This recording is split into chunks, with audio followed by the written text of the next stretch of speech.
gonna start bringing a tomato box to these things.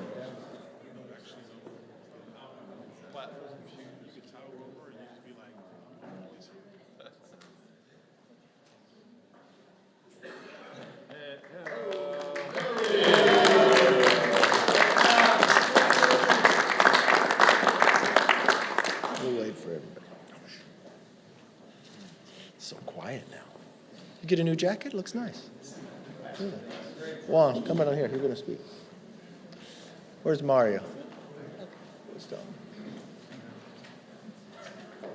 Come on, guys. You come down here. Come down here. You guys kind of worked on the bill. You should be right here. Yeah. How many people notice you got a new jacket besides me? Just me, huh? I pay attention.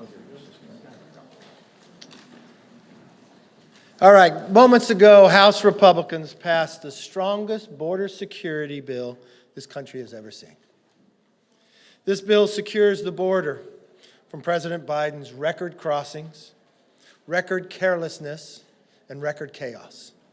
Securing the border is one of the top priorities, and it is the priorities of the leaders who are behind me. I do want to thank Mario Diaz-Balart, Tom McClintock, Jim Jordan, Mark Green, Mike McCall, Elise Stefanik, and Tom Emmer. I want to give a special thanks to Steve Scalise.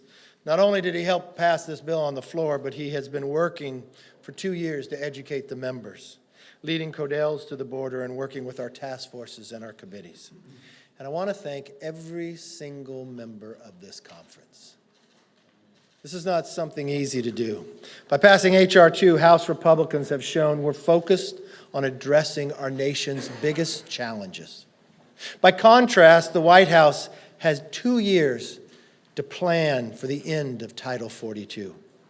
We all knew the deadline, but the White House produced no plan, missed the deadline, and bumbled into another crisis. Even President Biden, who has only been to the border one time in 50 years, says this: there is going to be chaos for a little while. Since the White House keeps missing deadlines, I want you to know how we did it. We identified the problem. Rather than ignoring it, we listened to the American people. And then we took action. Numerous members of our conference for the last 4 years have been traveling to the border, not just to meet with border agents, but meet with the elected officials. It didn't matter what party they were registered. To meet with local ranchers, landowners, businessmen and women. To meet with the people being affected day in and day out. To school board members, where their schools had to be closed because of the chases and the cars coming across. To the families that lost loved ones because of the fentanyl that's been coming across. I remember down with Juan Ciscomani with the new mayor, telling a story of his own daughter, calling her, telling her that she can't go outside, another car chase was coming by. This car chase didn't end in the manner we all wish it would. It killed a woman he told us about. She was on her way to her retirement dinner, where she had retiring from work of all those years to spend the time with her grandchildren, to travel the country, ended because the border was not secure.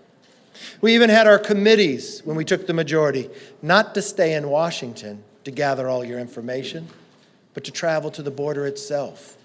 If you're going to write a bill about the border, you ought to learn firsthand. Homeland, Judiciary.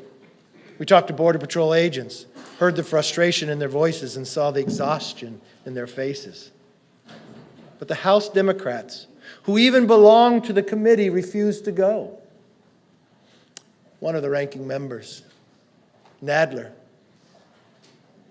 made fun of us going to it, said it didn't mean anything.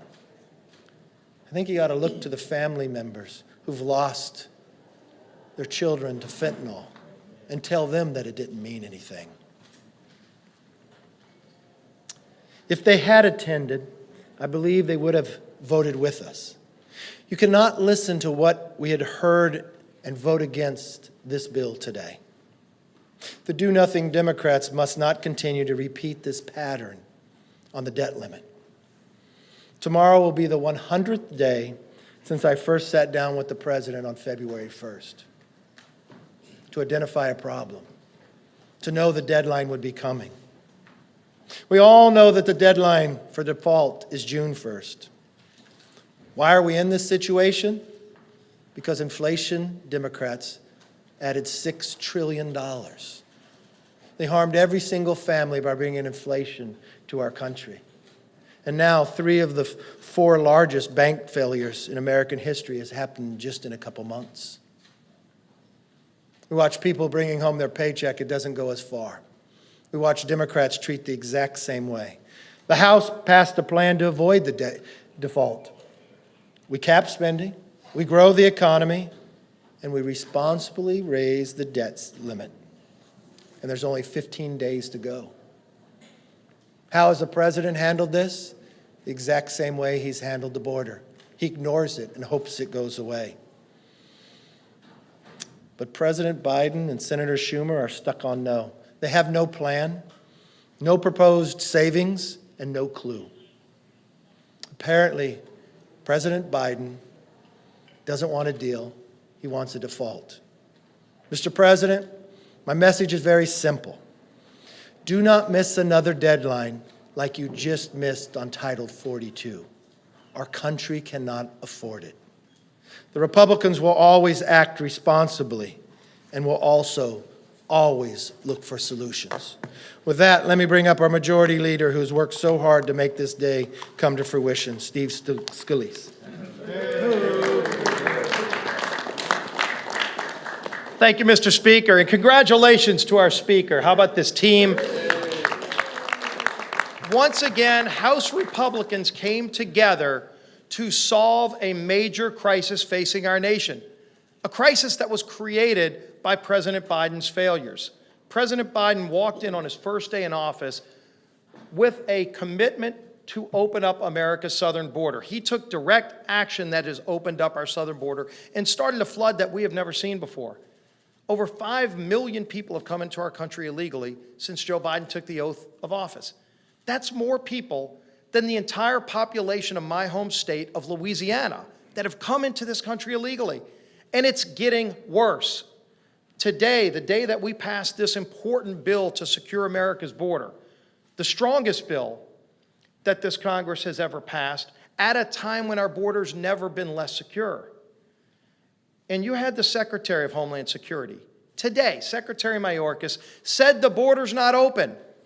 Well, Mr. Secretary, if 10,000 people coming across our border illegally is not open, I would hate to see what you think is an open border. This is a crisis that needs to be fixed. The House didn't sit around waiting on the Secretary or the President to do their job, even though they failed. We took action to protect every community in America that is now a border town. The devastation from our open border is affecting every community in America.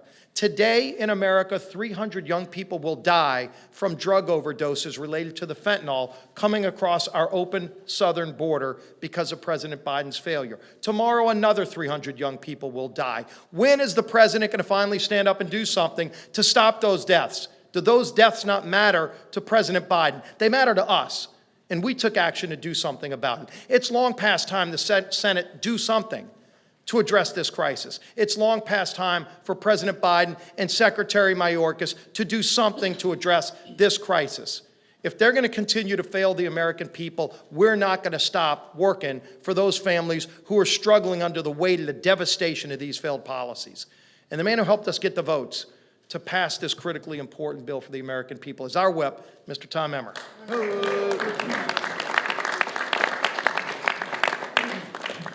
Thank you, Steve.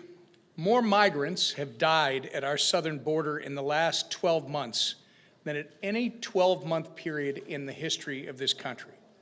Cartels are trafficking children and smuggling deadly fentanyl into our communities. Border Patrol has apprehended nearly 200 illegal crossers who are on the terrorist watch list. Border Patrol agents are exhausted and being pulled off the front lines with morale at an all-time low.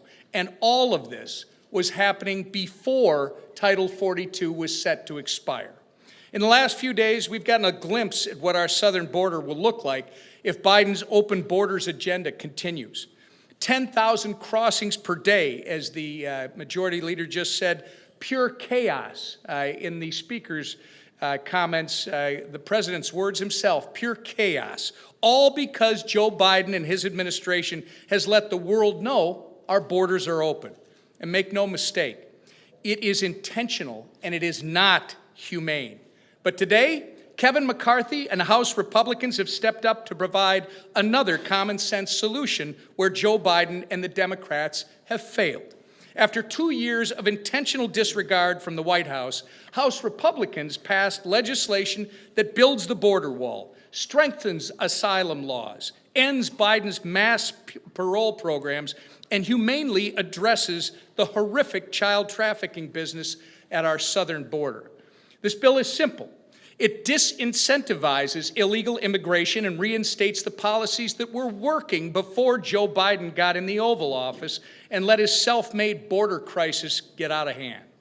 It's a slap in the face to our border communities, to law-abiding citizens, and to legal immigrants that the Biden White House and Schumer Senate are already set in their opposition to this bill.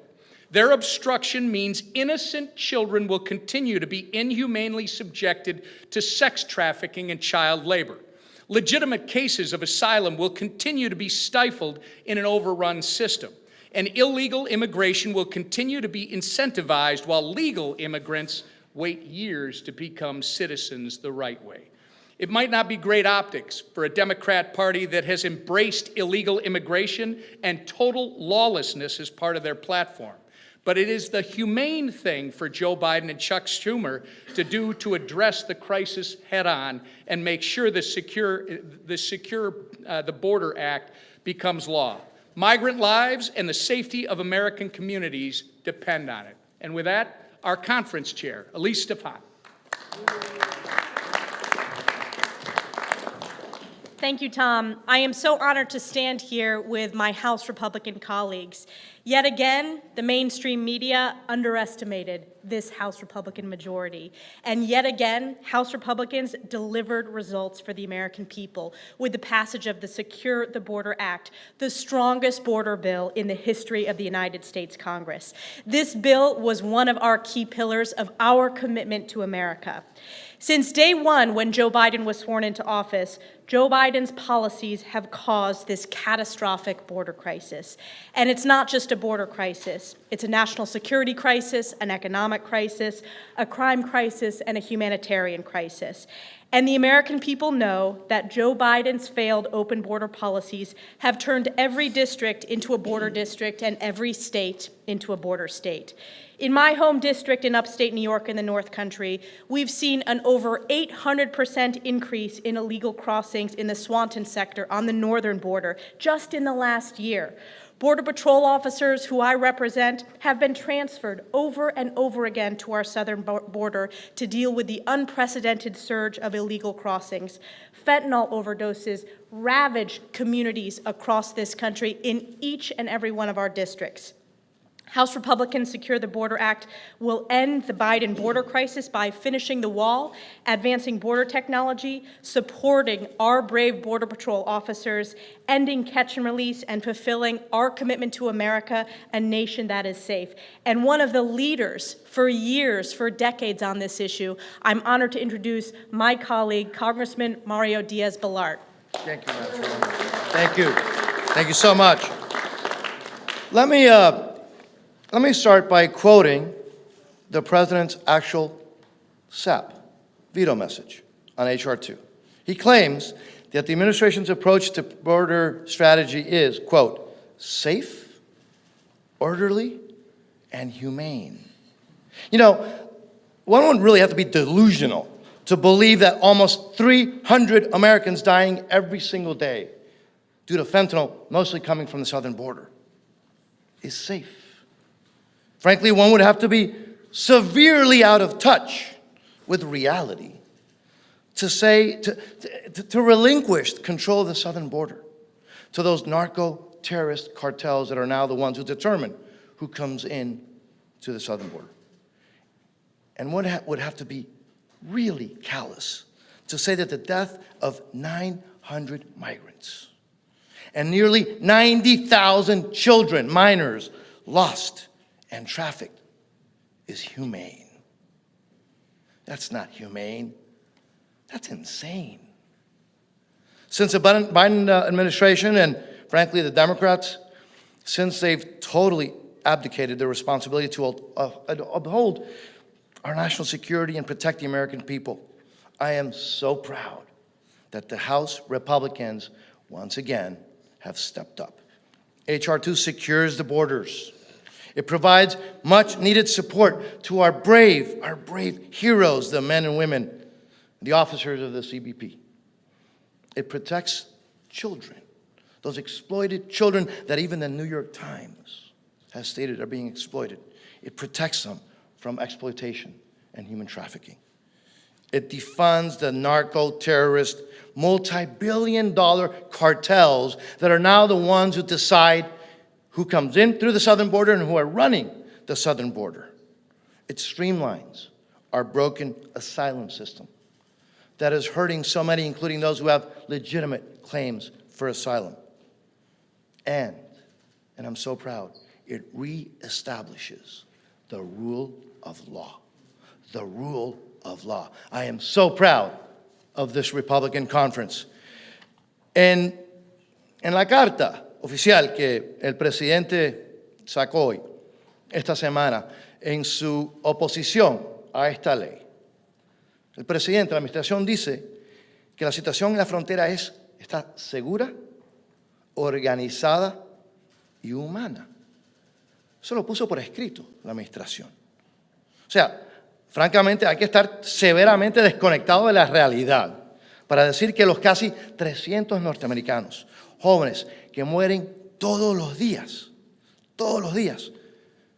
eso es porque hay una frontera segura, organizada y humana. Que la muerte de los 900 inmigrantes, el número más grande de la historia de los Estados Unidos, que fallecieron el año pasado, en este año, y 90,000 niños que están siendo abusados y traficados, que eso es seguro, organizado y humano. Y cederle el control de la frontera sur a los narcocarteles, que son los que deciden ahora quién entra y quién sale y por qué precio. Que de alguna forma eso es seguro, organizado y humano. No. Esta ley sí es humana. Desafortunadamente, el presidente y los demócratas rehúsan defender la seguridad nacional de los Estados Unidos y proteger al pueblo norteamericano. Y por eso estoy tan orgulloso que hoy los republicanos de la Cámara tomaron acción y acción seria y positiva. Esta ley fortalece la seguridad de nuestra frontera. Brinda apoyo necesario a nuestros agentes oficiales en la frontera. Protege a los niños, a las niñas, a las mujeres que están siendo abusadas en este proceso. Mejora nuestro sistema de asilo. Y muy importante, restablece el Estado de Derecho, que es la razón por la cual todo inmigrante que lleva generaciones o que está tratando de llegar ahora, viene a este país. Restablece el Estado de Derecho. It is my privilege to introduce a man who, if anybody has any doubt, the definition of a workhorse, of a man who is keen and smart and never stops working. What a privilege it is to introduce my colleague, Mr. McClintock. Thank you. You know, we tried to do this a few years ago with a much larger majority, and we failed. The difference this time was the Republican leadership, starting with Speaker Kevin McCarthy and, of course, Chairman Jim Jordan and the rest of the team that wouldn't take no for an answer, that kept everybody talking, kept everybody together, ultimately to reach a common conclusion to pass this historic legislation with a much slender majority. You know, our borders were secure on Inauguration Day. The Remain in Mexico policy had slowed illegal immigration to a trickle. The border wall was nearing completion. ICE was actually enforcing court-ordered deportations. And yet that very afternoon, Joe Biden reversed all of these policies and initiated the largest illegal mass migration in history. And I've never understood how our schools are made better by packing classrooms with non-English speaking students, or how our hospitals are made more accessible by flooding our emergency rooms with illegals demanding uncompensated care, or how our communities are made safer by introducing criminal cartels and flooding them with fentanyl, or how working families are helped by flooding the labor market with cheap illegal labor, or how our social safety net is strengthened by adding millions of impoverished dependent aliens to it. This measure restores the policies that secured our border and makes it harder for future presidents to refuse to enforce the law. Without enforcing our immigration laws, we have no borders. And if we have no borders, we have no country. History warns us that countries that either cannot or will not secure their borders simply aren't around very long. Now the Senate needs to act. And if it doesn't, then ultimately the American people need to decide how far down this road they want to continue, because this will continue until the people responsible for these policies are removed from office. And I thank all of you, and I'm very pleased to introduce Representative Juan Ciscomani of Arizona's 6th District, who did yeoman work in keeping the sides together and bringing us together. So thank you.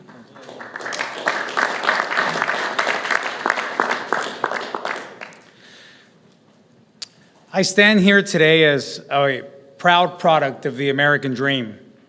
I became a United States citizen in 2006, and today, 17 years later, I can stand before you as a member of the United States Congress.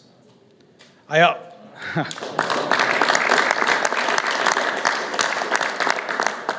also stand here as a representative of southeastern Arizona.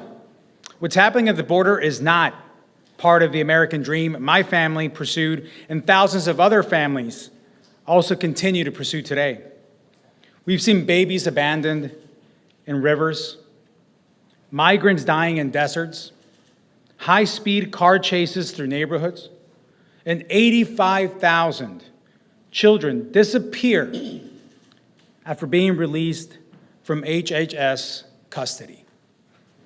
We have a border crisis, a humanitarian crisis, and on the front lines are our border communities.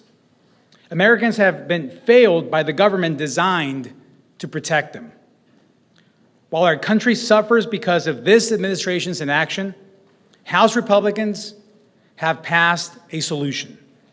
H.R. 2 gives our agents and officers the resources they desperately need, closes loopholes in an abused asylum system, and it protects innocent children from harm. This last part was very important to me from the get-go. I'm a dad of 6. My kids' ages range from 4 to 14. I can't help it but look at these kids and think of my own kids, and think of when my family brought me here as a young boy as well, and what I was thinking and what I was going through. This bill is a step away from the chaos we are seeing and a step closer to helping others achieve the American dream that I've been so blessed to live. Estoy aquí como un orgulloso producto del sueño americano. Me convertí en ciudadano americano en el 2006 y hoy, 17 años después, estoy aquí frente a ustedes como miembro del Congreso de Estados Unidos. También estoy aquí como representante del sureste de Arizona. Lo que está ocurriendo en la frontera no es parte del sueño americano.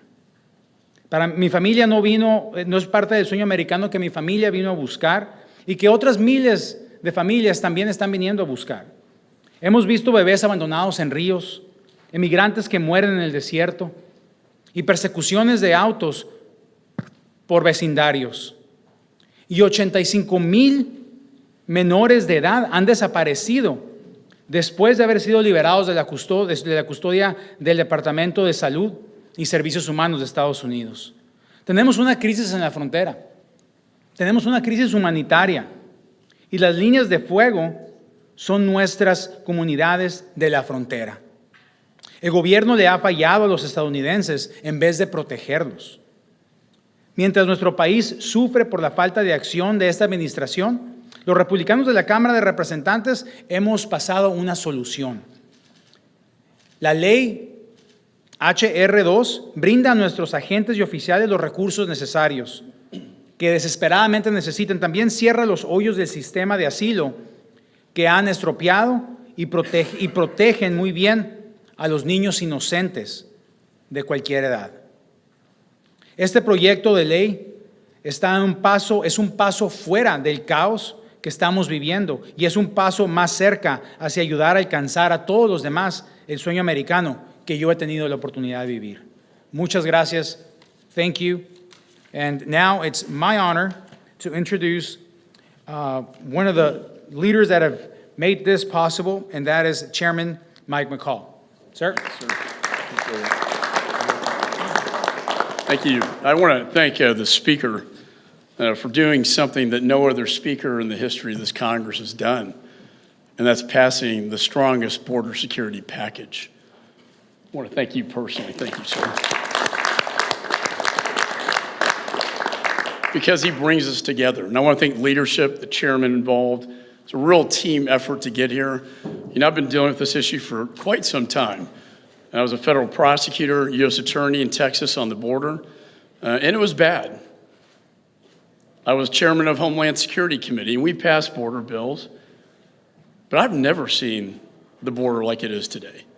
It is absolutely out of control. Even the chief of the Border Patrol said we have lost operational control, and we lost it to the drug cartels.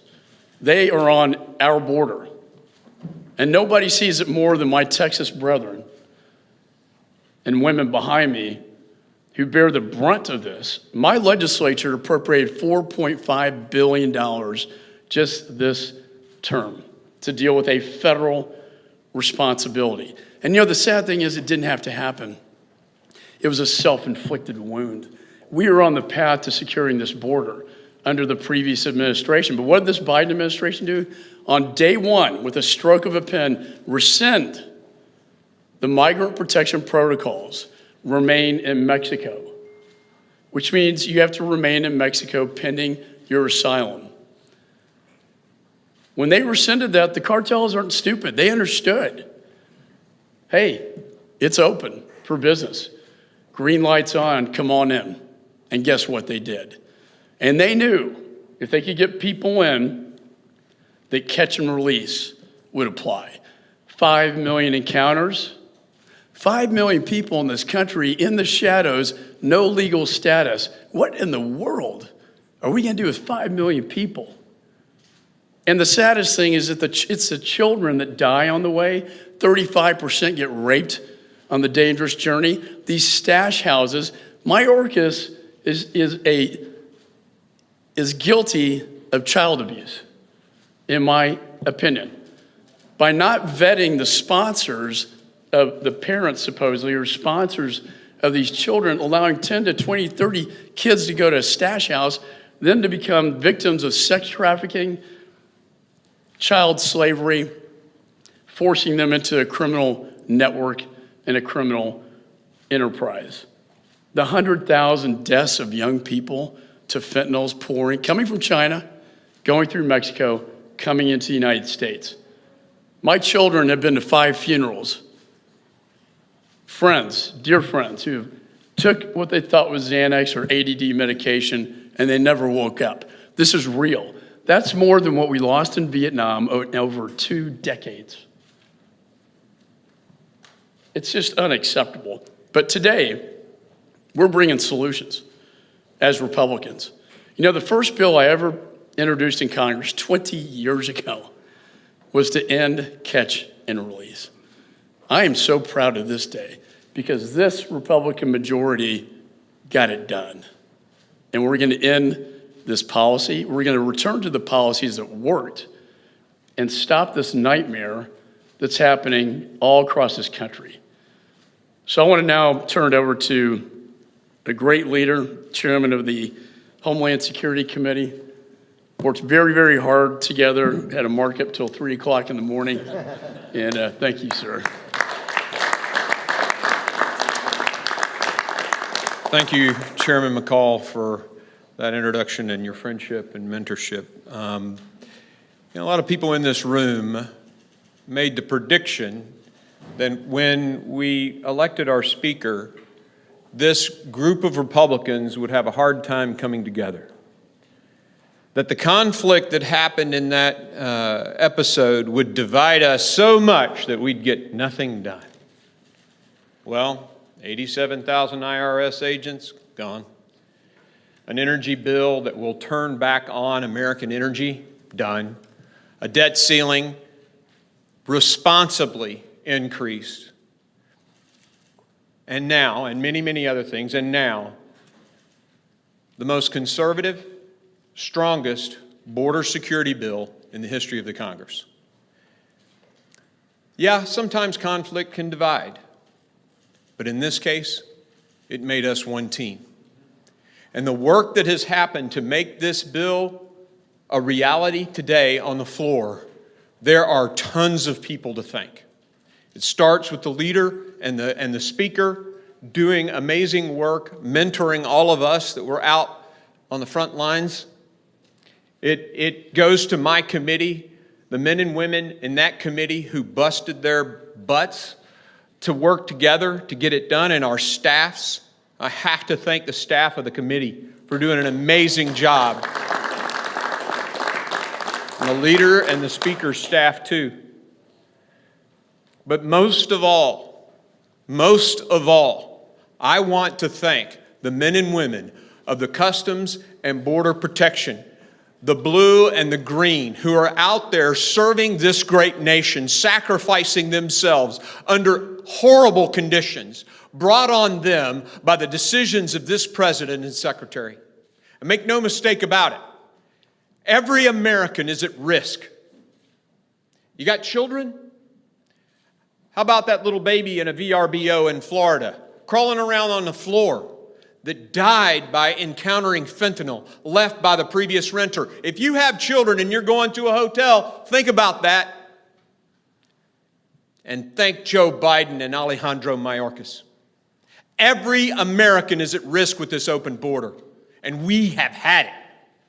The American people have had it, and we have responded with a great bill. And I ask the senators, as the wave of people come across the southern border and cities are declaring states of emergency, to think about it. You say you're going to not support this bill? Think about it. Americans are suffering. Americans are dying. Do something. Vote to send this bill to the President of the United States. And let's have that president who has ignored this speaker on the debt ceiling, ignored the border, ignored the economy, ignored the veterans who sacrificed so much in Afghanistan and walked away. Let's get him to the table and do something for this country for once. Pass this bill, secure our border, and save this great country. I will be followed by one of the greats, my mentor, Jim Jordan.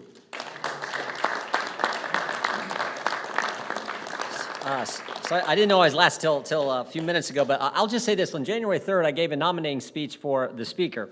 And I said in that speech, I think our task this Congress is pretty straightforward.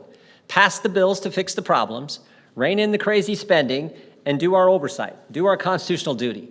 And this Congress, we're doing that. House Republicans are doing, we're doing the oversight. We passed the debt ceiling bill, as Chairman Green just mentioned, that would actually get control of the crazy spending. And contrary to what Punch Bowl reported this morning, we are passing the bills to fix the problems.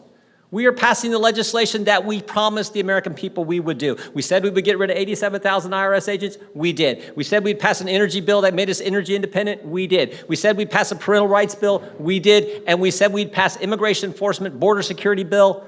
And we did today. I always say we make this job way too complicated. It's really pretty basic. What did you tell the voters you were going to do when you put your name on the ballot and you ran for office? If they elect you, go do what you said. And House Republicans, under the leadership of Speaker McCarthy, are doing exactly that. And the key is we have to continue that for the rest of this Congress and make the American people understand we are representing them at this critical time in American history. With that, I yield back to the Speaker of the House, Kevin McCarthy.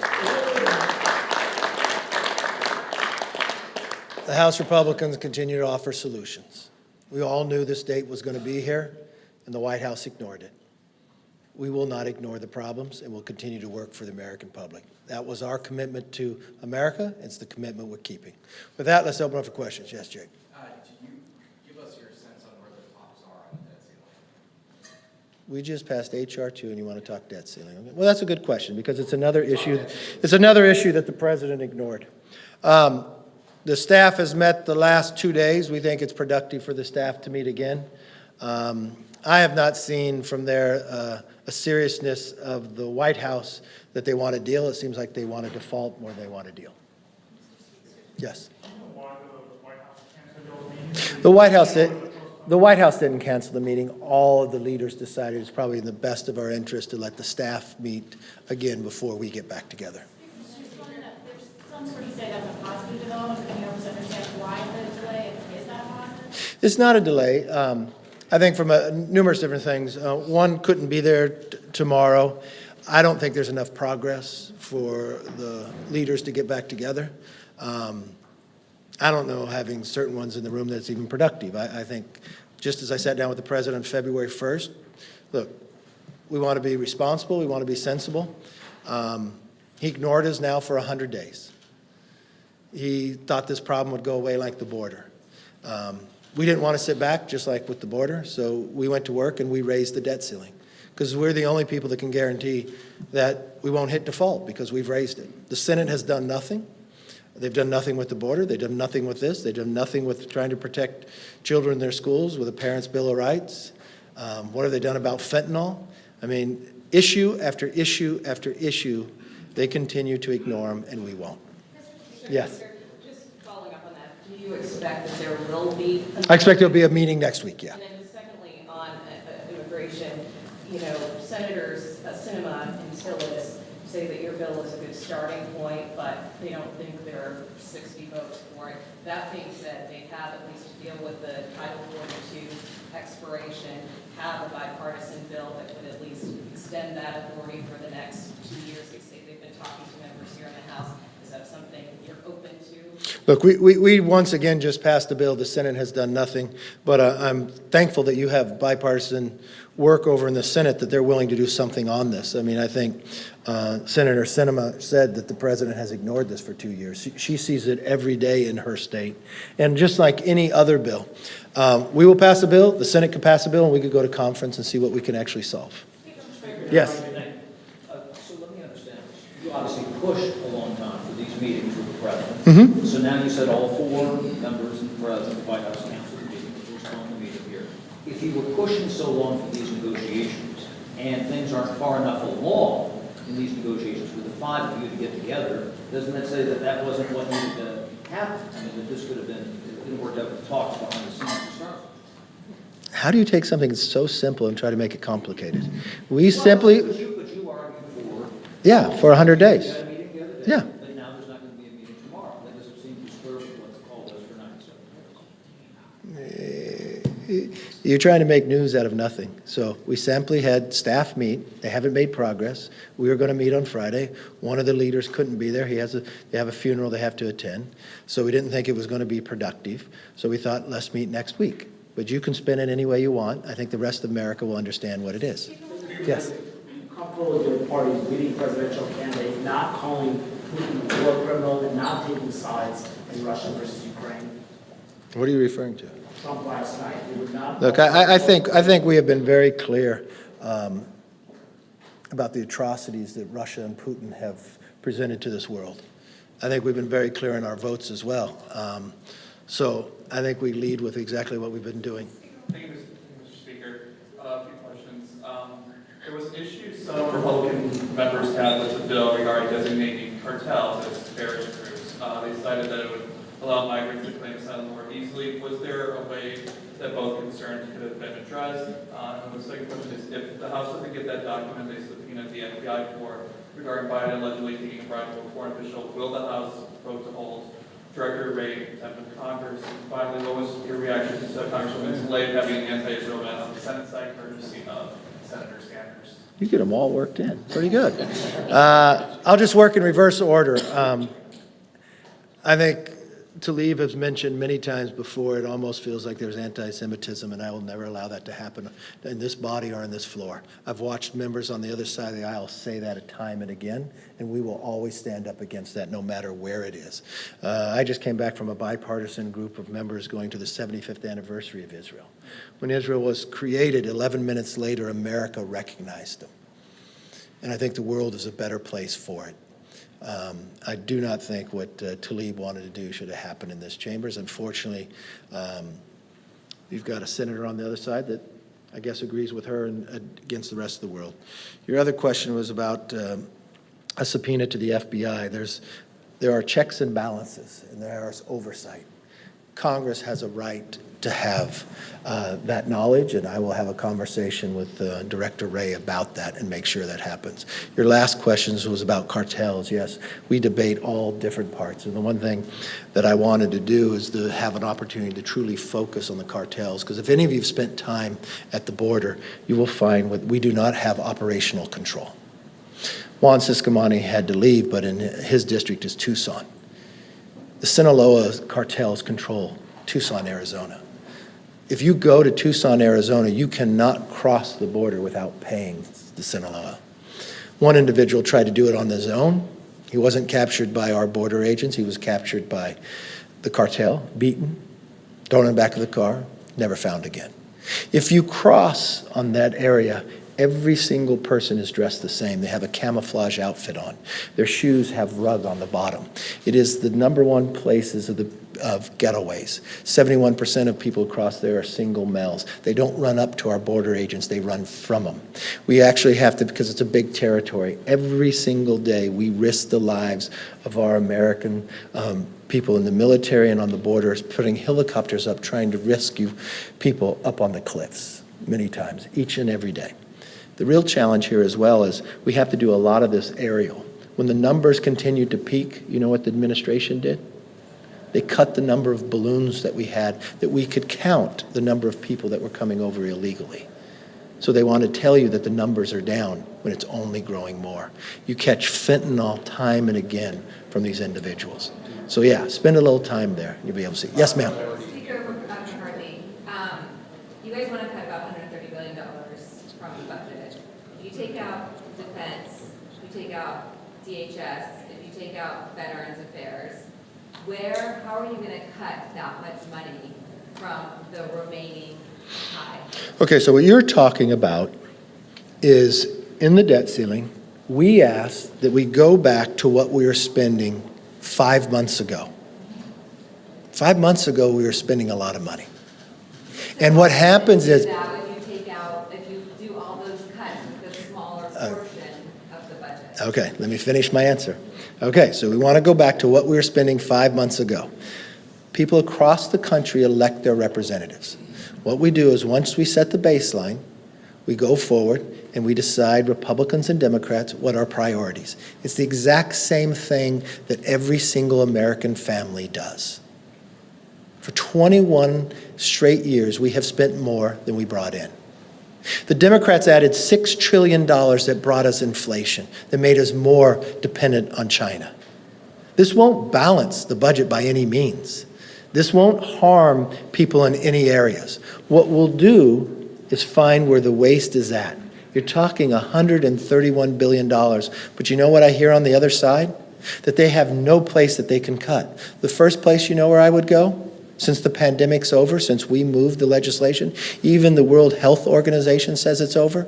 We have $50 to $60 billion right there of the 131 that has been appropriated, but for 2 years has sat there. What if you bring that back to the taxpayers? That's just a start. You're going to tell me you can't find the inefficiencies in government? Because all the Democrats have done, they're inflation-bound Democrats, is spend more money and harm this entire country.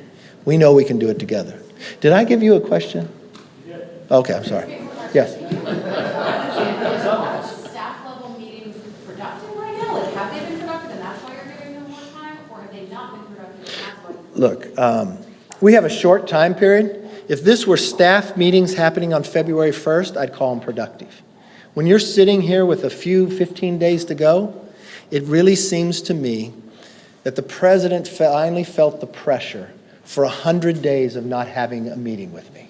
For even though that he sat and met with us on February 1st and told not just myself, but all of you in his tweet that we were going to meet again and talk about this, that he told us the next day at the prayer breakfast when he sat next to me and grabbed my forearms, we're going to meet. When he walked up before all the members of Congress at the prayer breakfast and says, we're going to get this solved and meet together. Then change his mind and keep changing every day what somebody had to do until we would pass the bill. I don't think they're that productive. What I truly believe here, looking at the actions of this president, he doesn't want a deal. He wants a default. And the American people do not deserve that. That's why the Republicans actually passed a bill that raised the debt limit in a responsible way, can curb inflation, and grow our economy. So it won't be a question. I mean, the question you have right now is, if the president's take that he wants to do that he can't pass, you're just going to go down and still have more inflation, have a market that continues to drop, or if you pass a bill that limits, saves, and grows, once it passes, our economy is going to grow. We're going to be less dependent. Individuals are going to have more money that they can keep. The energy prices are going to come down. We're going to cut the red tape so we could build things in America again. That's the question that you have. Thank you all. Have a good weekend.